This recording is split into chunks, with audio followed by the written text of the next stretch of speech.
के नाम और उसके जीवन के सामर्थ्य के द्वारा आपके सामने एक ऐसा तथ्य है जिसका आप इनकार नहीं कर सकते। फरीसियों ने यीशु का ऐसा इनकार किया था, इसलिए वे एक ऐसे स्थान पर थे जहां से लौट आना उनके वश में नहीं था, क्योंकि वे देखते हुए भी यीशु को स्वीकार करने के लिए तैयार नहीं थे और कहते थे कि वह शैतान की सहायता से कार्य करता है। ऐसी परिस्थिति में मनुष्य प्रत्यक्ष प्रमाणों को झूठी व्याख्या देता है और मनुष्य उस स्थान पर आ जाता है जिसका वर्णन यूहन्ना के 12वें अध्याय में हम देखते हैं। फरीसियों की यही स्थिति थी, इसलिए वे विश्वास नहीं कर पाए। ऐसी स्थिति में मनुष्य के लिए मन परिवर्तन कठिन हो जाता है। फिर वह विश्वास नहीं करता, वह बहुत दूर निकल चुका होता है। उनमें सुधार लाना कठिन था। इसी कारण उन्होंने यीशु के विषय कहा कि वह शैतान की सहायता से काम करता है। उनके सामने प्रत्यक्ष प्रमाण था कि वह मनुष्य बोलता है और देखता है, तो वे क्या करते? उन्हें कोई तर्क तो खोजना था, अतः उन्होंने ऐसा कहा।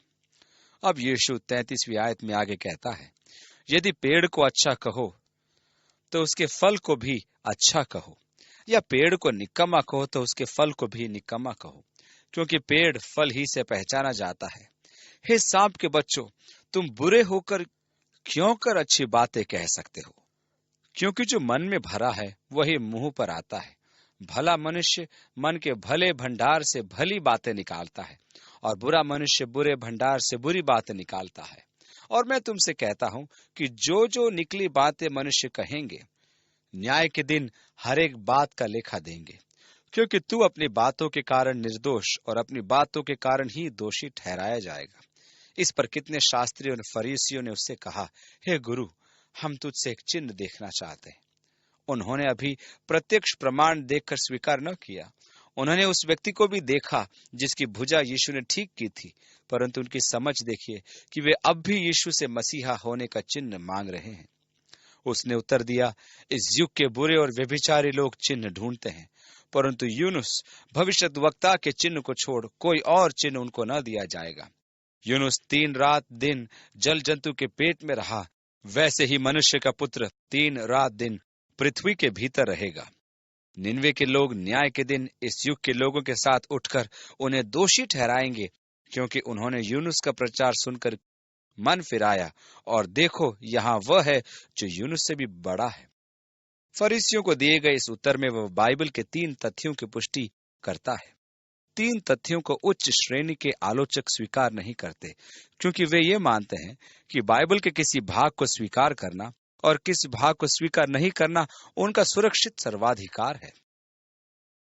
इनकी आलोचना के विषय में से एक है योना की कहानी। जैसा मैं कह चुका हूं कि योना के साथ इनकी समस्या मछली द्वारा उसका निगला जाना नहीं है। उनकी समस्या है परमेश्वर के बारे में उनकी धारणा। यदि परमेश्वर के विषय में उनकी धारणा सही है तो वे जान लेंगे कि परमेश्वर के लिए कुछ भी असंभव नहीं है। मनुष्य की आधारभूत समस्या है परमेश्वर के विषय में उसका दृष्टिकोण। इसका कारण है कि मनुष्य अपना परमेश्वर बनाता है।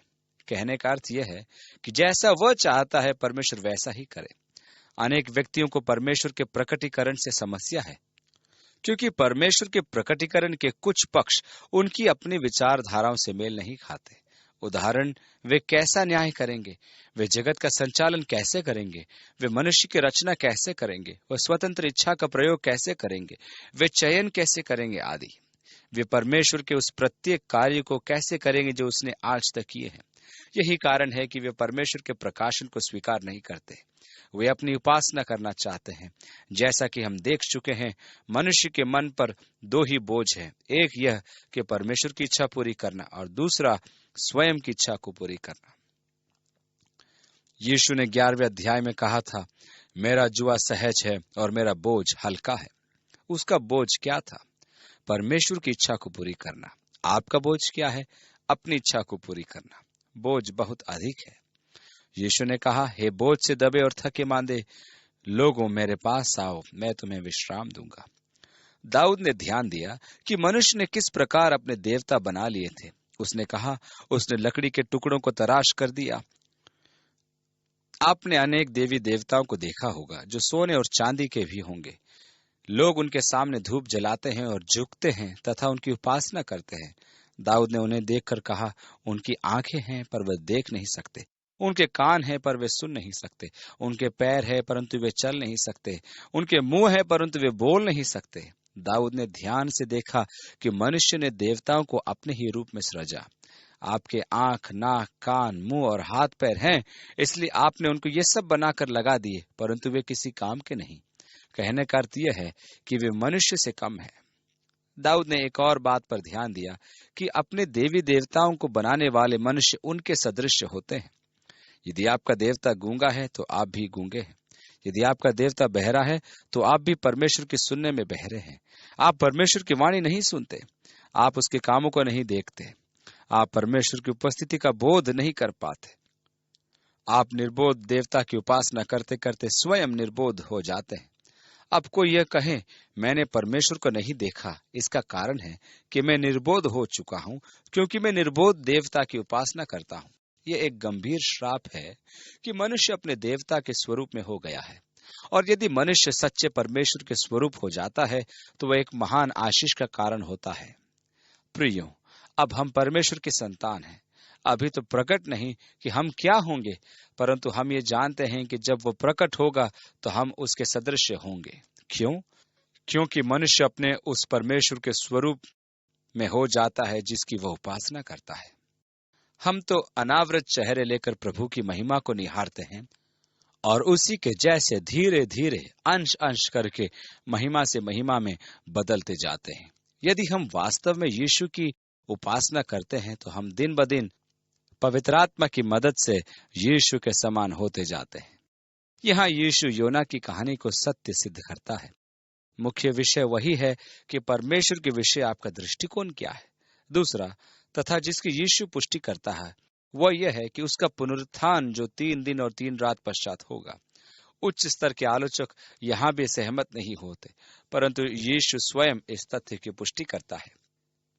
तीसरा तथ्य है अंततः सब मनुष्यों का पुनरुत्थान, कि वे परमेश्वर के न्याय सिंहासन के समक्ष उपस्थित होंगे। क्या छोटा क्या बड़ा, चाहे वे किसी भी युग में रहे हों, सब जन सिंहासन के सामने उपस्थित होंगे, कोई नहीं बचेगा।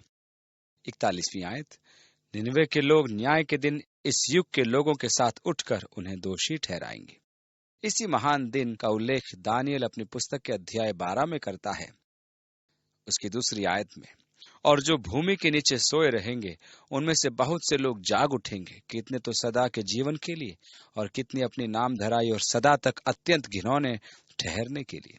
और प्रकाशित वाक्य में तो यूहन्ना इस पुनरुत्थान का अत्यधिक सजीव वर्णन करता है। फिर मैं एक बड़ा श्वेत सिंहासन और उसको जो उस पर बैठा हुआ है देखा, जिसके सामने से पृथ्वी और आकाश भाग गए और उनके लिए जगह न मिली। फिर मैंने छोटे बड़े सब मरे हुओं को सिंहासन के सामने खड़े हुए देखा और पुस्तकें खोली गई। और फिर एक और पुस्तक खोली गई, अर्थात जीवन की पुस्तक। और जैसे उन पुस्तकों में लिखा हुआ था उनके कामों के अनुसार मरे हुओं का न्याय किया गया। और समुद्र ने उन मरे हुओं को जो उसमें थे दे दिया, और मृत्यु और अधोलोक ने उन मरे हुओं को जो उनमें थे दे दिया, और उनमें से हरेक के कामों के अनुसार उनका न्याय किया गया। अतः न्याय का दिन, पुनरुत्थान, यीशु पुनः इस तथ्य की पुष्टि करता है कि वे निनवे के लोग इस पीढ़ी के साथ पुनर्जीवित होंगे और इनको दोषी ठहराएंगे, क्योंकि इन्होंने योना का प्रचार सुनकर पश्चाताप किया था, परंतु इस पीढ़ी के लोगों ने नहीं। योना के मन में कटुता थी, उसके मन में घृणा भरी थी। वह उन लोगों से प्रेम नहीं रखता था जिनमें प्रचार करने उसे भेजा गया था। वह उनके प्रति रोष और घृणा ले पूर्ण था, इसलिए वह वहां जाना ही नहीं चाहता था। उसने वहां न जाने का यथासंभव प्रयास किया। उसे वहां जाने के लिए बाध्य किया गया। अब किसी ने कहा कि परमेश्वर अपनी इच्छा के विरुद्ध आपसे काम नहीं करवाएगा। यह सत्य है, परंतु वह आप में ऐसी इच्छा करता है कि आप उसकी इच्छा पूरी करें। योना के साथ भी ऐसा ही हुआ। मेरे कहने का अर्थ यह है कि उसने योना को मछली के गर्म पेट में रखा। समुद्री घास उसके चारों ओर लिपट गई थी और समुद्री लहरों की मार उसे पड़ रही थी।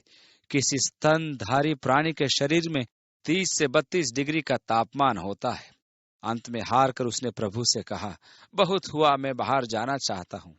परमेश्वर उसे बांध कर नहीं ले गया, परंतु उसकी इच्छा को साधा कि वह स्वयं कहे, मैं जाऊंगा।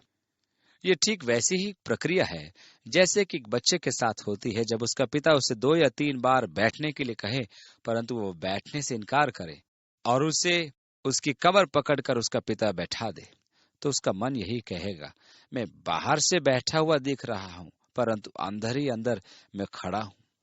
वो मन से अब भी तैयार नहीं था, इसलिए उसने रूख प्रचार किया कि 40 दिन पश्चात विनाश आ पड़ेगा। राजा ने तुरंत ही उपवास का आह्वान किया।